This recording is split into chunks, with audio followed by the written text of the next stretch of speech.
అందరికీ నమస్కారం. పాఠశాల విద్యాశాఖ తెలంగాణ రాష్ట్ర ప్రభుత్వం ప్రతిష్టాత్మకంగా చేపట్టిన డిజిటల్ తరగతులకు స్వాగతం.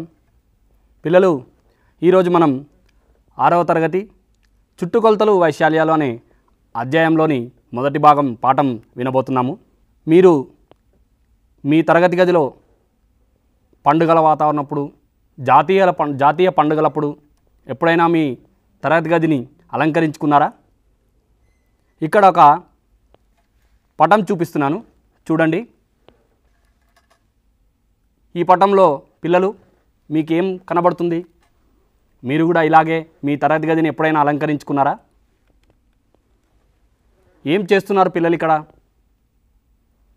తరగతి గదిని అలంకరించుకున్నటువంటి పటం చూస్తున్నారు కదా. ఇందులో బోర్డు చుట్టూ రిబ్బన్ పూర్తిగా అతికించాలంటే ఎంత పొడవు రిబ్బన్ కావాలి ఒకసారి ఆలోచించండి. బోర్డుకు ఉన్నటువంటి 4 కొలతలు ఎలా ఉన్నాయి చూడండి. రిబ్బన్ యొక్క పొడవును ఏ విధంగా నిర్ణయించాలి? ఇక్కడున్నటువంటి బోర్డుకు అంచుల మొత్తం పొడవును మనం కొలిచినట్టయితే అది మనకు చుట్టుకొలత అవుతుంది. చుట్టుకొలతను తెలుసుకున్నట్టయితే విద్యార్థులు మనం ఎంత పొడవు రిబ్బన్ కావాలో తెలుసుకోవచ్చు. మరి బోర్డు చుట్టుకొలత రిబ్బన్ పొడవు అవుతుంది కదా.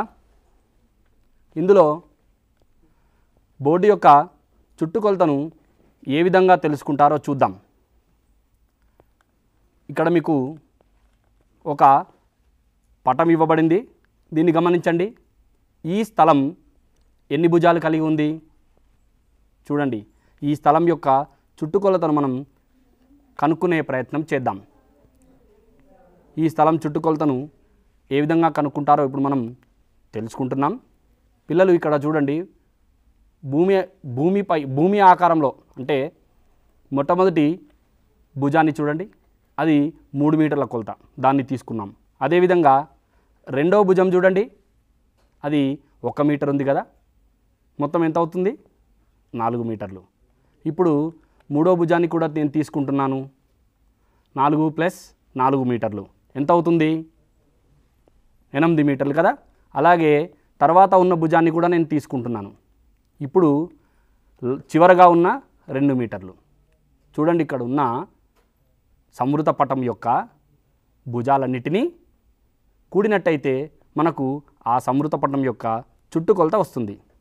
ఇక్కడ ఉన్నటువంటి పొడవులన్నింటినీ కూడి జవాబు ఎంత వచ్చిందో చెప్పండి. 15 మీటర్లు కదా. మరి అదేవిధంగా ఇక్కడ ఒక సంవృత పటం ఇవ్వబడింది, చూస్తున్నారు కదా. ప్లస్ ఆకారంలో ఉన్న సంవృత పటానికి ఎన్ని అంచులు ఉన్నాయి, ఎన్ని భుజాలు ఉన్నాయి ఒకసారి లెక్కించండి. చుట్టూ మనకిక్కడ 12 భుజాలు కనబడుతున్నాయి. వాటికి నేను కొలతలు కూడా ఇస్తున్నాను, చూడండి ఒకసారి. మొదటి భుజం 2 మీటర్లు, పైన కూడా 2 సెంటీమీటర్ల భుజము. అదేవిధంగా మిగతా భుజాల కొలతలు కూడా ఇస్తున్నాను, మీరు వాటి కొలతలను ఒకసారి గమనించండి. 12 భుజాల యొక్క కొలతలు ఈ విధంగా ఇవ్వబడ్డాయి.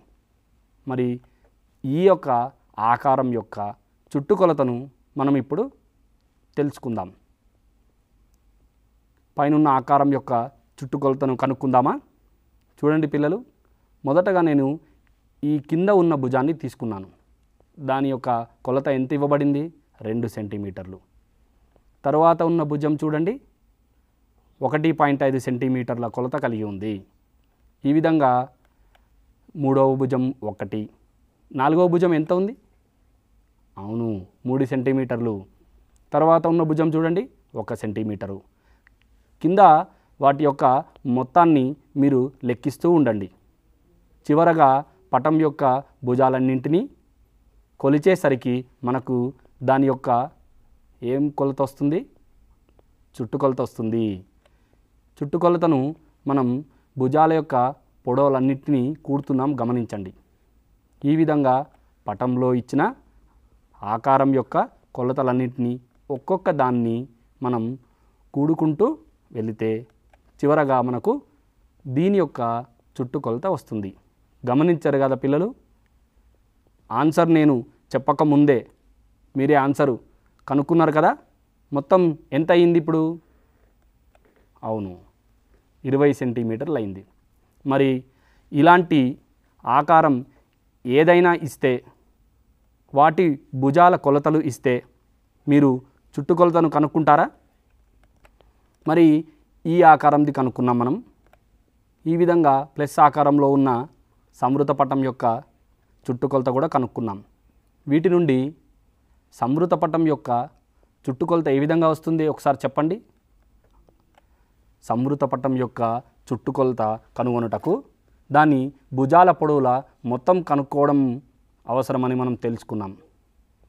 ఇప్పుడు మనం సంవృత పటాలలో ఎక్కడెక్కడ నిత్య జీవితంలో మనం చుట్టుకొలతను ఉపయోగిస్తామో తెలుసుకోండి పిల్లలు.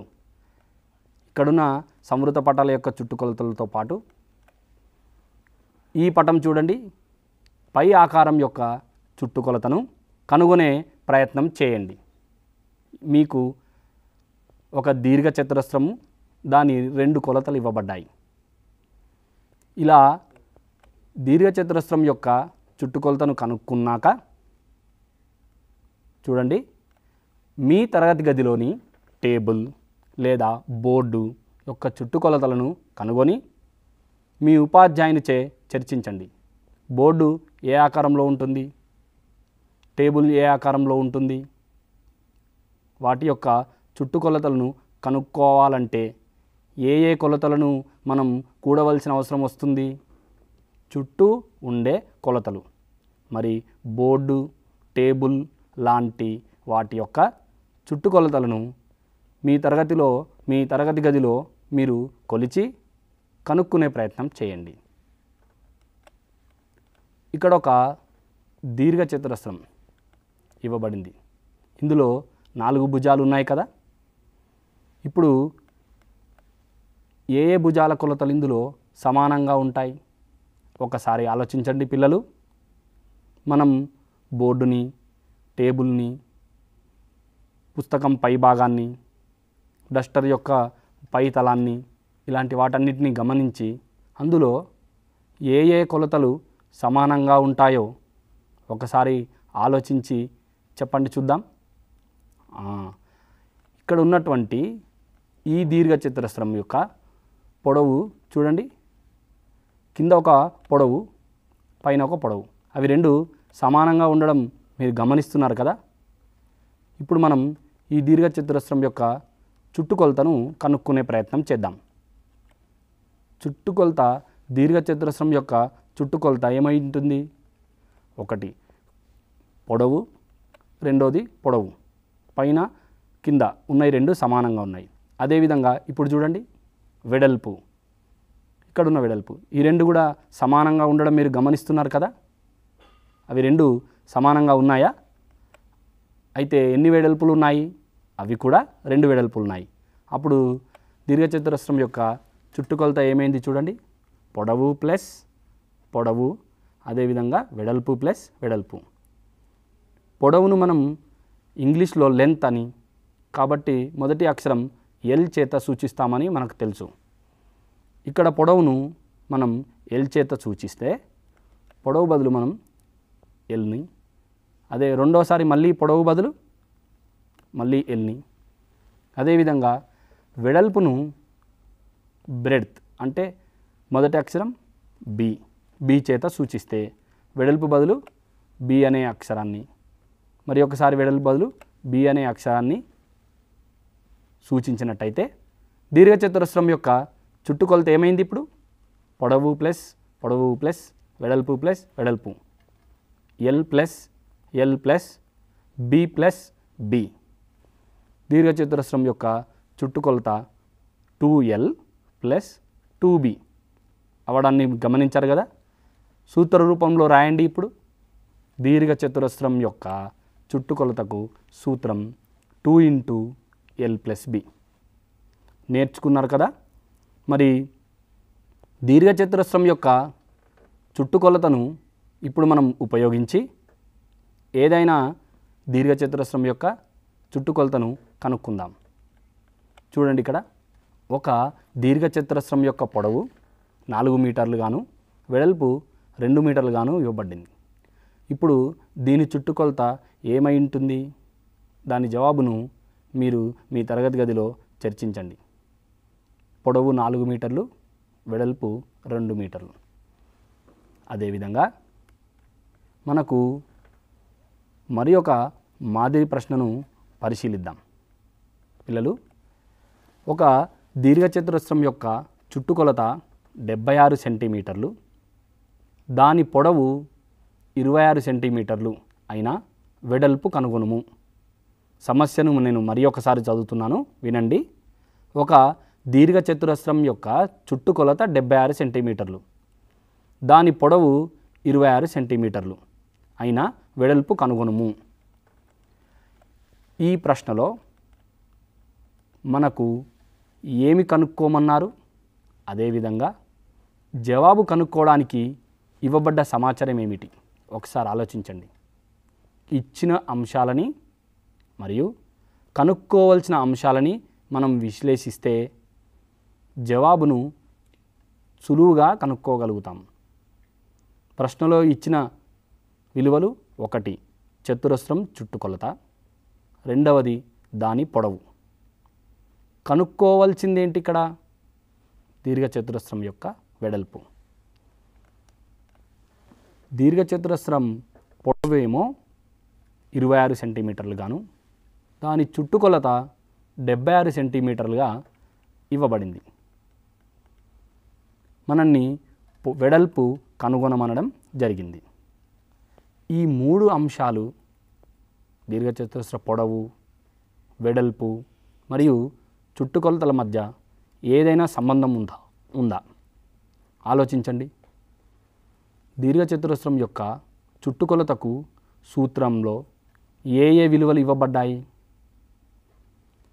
కనుక్కోవాల్సిన అంశానికి ఇవ్వవలసిన అంశానికి సంబంధం బట్టి సూత్రం ఉపయోగించి కనుక్కోగలమా? ఏం చేస్తే జవాబు వస్తుందో పద్ధతిని ఊహించండి. ఈ పాటికే మీరు జవాబును ఊహించి ఉంటారు. అయితే జవాబును కనుక్కునే ప్రయత్నం చేద్దాం. ఇక్కడ ఈ దీర్ఘచతురస్రం యొక్క పొడవు చూడండి, 26 సెంటీమీటర్లు కదా. దాన్ని నేను ఈ విధంగా పక్కకు తీసుకున్నాను. అలాంటి ఇంకో కొలత కూడా ఉంది కదా పొడవు, ఆ విధంగా 26 సెంటీమీటర్లు. వాటి యొక్క భుజాల కొలతలను ఈ విధంగా పరుచుకుంటూ వెళ్తున్నాను. తర్వాత దాని యొక్క వెడల్పు, అదేవిధంగా ఇంకొక వెడల్పు, ఈ 4 కలిపి దాని యొక్క చుట్టుకొలత ఎంత ఇవ్వడం జరిగింది? 76 సెంటీమీటర్లు ఇవ్వడం జరిగింది. ఇప్పుడు ఇందులో ఇవ్వలేని కనుక్కోవాల్సిన కొలతలు ఉన్నాయి కదా. మొత్తం పొడవు నుండి మొదటి పొడవు 26 సెంటీమీటర్లు తీసివేస్తున్నాను నేను. ఇప్పుడు మొత్తం పొడవు నుండి 26 తీసివేస్తే 76 నుండి 26 తీసివేయండి, ఎంత విలువ వస్తుంది? 76 నుండి 26 సెంటీమీటర్లు తీసివేస్తే ఎంత వస్తుంది? వచ్చింది కదా విలువ, చూడండి 50. ఒక పొడవు తీసేశాను కదా, 50. అదేవిధంగా ఇంకొక పొడవు కూడా తీసేయండి. 50 నుండి 26 సెంటీమీటర్లను కూడా తీసేస్తే ఎంత విలువ వస్తుంది? ఆలోచించండి. వచ్చిందా జవాబు? ఇక్కడ చూడండి, ఇప్పుడు 24. కరెక్టేనా? నేను ఇచ్చిన విలువ సరిచూడబడిందా? ఇప్పుడు ఇక్కడ ఎన్ని వెడల్పులు ఉన్నాయి? 2 వెడల్పులు ఉన్నాయి. 2 వెడల్పుల మొత్తము 24 అయ్యింది. మరి ఒక్క వెడల్పు యొక్క కొలత ఎంత అవుతుంది? మీకు జవాబు వచ్చే ఉంది. ఈ దీర్ఘచతురస్రం యొక్క వెడల్పు 12 సెంటీమీటర్లు. ఈ యొక్క సమస్యను బీజీయ పద్ధతిలో కూడా మీరు కనుక్కునే ప్రయత్నం చేయండి. సూత్రం యొక్క ఉపయోగం మీకు తెలుస్తుంది. దీర్ఘచతురస్ర చుట్టుకొలత సూత్రం 2x(l+b)లో ఈ విలువలను ప్రతిక్షేపించి మీరు జవాబు కనుక్కునే ప్రయత్నం చేయండి. పిల్లలు, ఇక్కడ ఒక దీర్ఘచతురస్రం ఇవ్వబడింది. ఈ దీర్ఘచతురస్రం యొక్క పొడవు 10 సెంటీమీటర్లు మరియు వెడల్పు 6 సెంటీమీటర్లు. ఈ దీర్ఘచతురస్రం యొక్క చుట్టుకొలతను మీ నోట్బుక్లో కనుక్కోండి. 2 పొడవులు అంటే 10, 10 20 కదా. అదేవిధంగా 2 వెడల్పులు 6, 6 12 మొత్తం ఎంత అయింది? 20 + 12 32 సెంటీమీటర్లు అవ్వడం వచ్చిందా మీకు? అయితే ఇప్పుడు నేనేం చేస్తున్నానంటే ఈ దీర్ఘచతురస్రం యొక్క మూలల నుండి 1 సెంటీమీటర్ పొడవు గల చదరాన్ని కత్తిరించి తీసేస్తే చుట్టుకొలతల్లో ఏవైనా మార్పు ఉంటుందా లేదా? ఎందుకు? మూలలకు పరిశీలించండి ఒకసారి. ఈ విధంగా తీసేశాను. దీర్ఘచతురస్రం యొక్క ఆకారాన్ని ఈ విధంగా మార్చాను. దాని చుట్టుకొలత మారుతుందా? మారితే పెరుగుతుందా తగ్గుతుందా? ఒకసారి ఆలోచించండి. ఈ విధంగా రెండో వైపు 4 వైపులా దాని యొక్క మూలల నుండి నేను 1 సెంటీమీటర్ పొడవు గల చదరాన్ని కత్తిరించి దాని యొక్క ఆకారాన్ని మారిస్తే చుట్టుకొలతలో ఏ విధమైన మార్పు వస్తుందో మీరు ఊహించండి. వాస్తవానికి ఇక్కడ ఉన్నటువంటి దీర్ఘచతురస్రం యొక్క చుట్టుకొలతలో ఎలాంటి మార్పు ఉండదు. అంచులు బయట వైపు ఉండాల్సినవి లోపల వైపు ఉండడం మనం గమనిస్తున్నాం. వీటి యొక్క జవాబును మీ తరగతి గదిలో విద్యార్థుల చేత, మీ ఉపాధ్యాయుల చేత చర్చించండి. దీర్ఘచతురస్రం యొక్క పొడవు 7 సెంటీమీటర్లు, వెడల్పు 5 సెంటీమీటర్లను తీసుకొని దాని మూలల నుండి కాకుండా మధ్యలో పొడవు వెంబడి లేదా వెడల్పు వెంబడి 1 సెంటీమీటర్ చదరమును కూడా కత్తిరించి లోపల వైపు గీసినట్టయితే దాని చుట్టుకొలత పెరుగుతుందా తగ్గుతుందా? ఎందుకు? మీరు తరగతి గదిలో చర్చించండి. అదేవిధంగా పిల్లలు ఇప్పటి వరకు మీరు దీర్ఘచతురస్రం యొక్క చుట్టుకొలతను కనుక్కున్నారు కదా. ఇక్కడ ఒక పటం చూడండి. సమబాహు త్రిభుజం.